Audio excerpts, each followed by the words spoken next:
Alright, Kevin, I hope you can hear me over the machine here. This is the machine that I have, probably the same one that you've got, except the end unit is probably different. So here's the machine itself with the touch screen.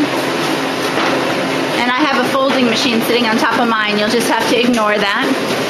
And this tray right here that you see in front of you is actually the tray that, if I can get it off here, that goes on the outside of the folding unit. This is the folding unit that I have. Let me get the little, this is what it looks like on the side. And that's it. That's the only piece I have connected to my main unit. And the paper, as you can see, comes out here. And we have it dropping into a box. This is our nifty high-tech setup here.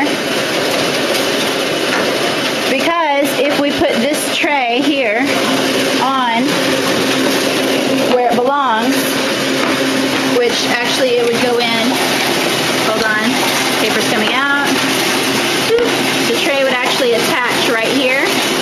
We don't put it on because we can only put about maybe 200 sheets of output before they start folding and curling. So hopefully that helps you understand what we're doing and our nifty high-tech output tray that allows us to catch all the papers.